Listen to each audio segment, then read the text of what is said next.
AITA for sending child maintenance statements to my ex-MIO.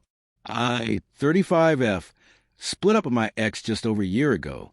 We had some issues with getting him to provide for our son, now 8. His parents were very much interested in drama. When I made an application through the official child maintenance service, I received a schedule listing my monthly payments. His parents contacted me, asking me to agree to an unofficial payment plan because the CMS amount was too high. They claimed that agreeing to a lower amount between us was better than not receiving a single penny from CMS. I refused, deciding that having this agreement on paper and not receiving it would still be better than maybe getting something. My ex didn't make a single payment and lost his job shortly after. His child maintenance amount was recalculated, resulting in payments of around £7 per week, which he still refused to pay. This refusal led the CMS to collect the money themselves and charge him and me additional fees for the service. His parents were very much aware of it and complained about it, especially about the fees. He gets charged 20%, and about the arrears that are still on the account. I'm sorry for the long intro, but I find it important. Regarding the issue, it was my son's birthday last week. I took time off and took him on a too-short stay at one of the UK's theme parks. When his dad and his family found out, I received a call from his mother complaining that now that I live off her poor son, I can afford to take my kid to trips like this and make his dad look bad in comparison. For context, we've been to multiple theme parks over the years, including last year, when my ex still refused to pay a penny for his son. I couldn't help but laugh in hindsight. I appreciate that it was immature. I just couldn't collect myself quickly enough and told her not to contact me about this issue again.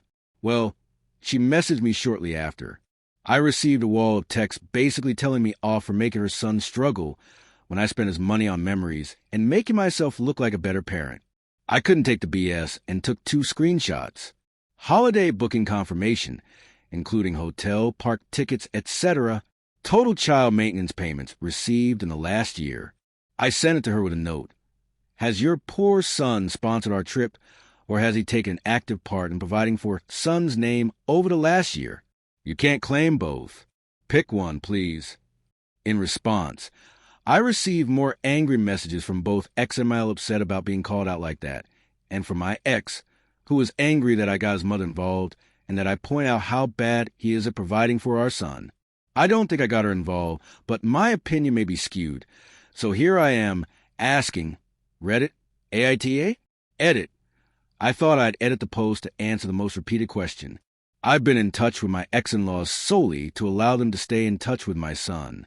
They have a good relationship with him. But they struggle to make arrangements with my ex to have proper grandparent-grandchild time during my ex's custody times. It's worked quite well in the last months. I do agree with you guys. This incident just made me want to cease all contact with my ex and MIO, and I will contact them letting them know that from now on, I'd like them to make alternative visitation arrangements between themselves so I can have some peace and quiet. Your comments about being a TA to myself made me realize that in attempts to keep my child happy and have contact with his extended family, I've given them too much freedom to try to butt in and comment on my own life.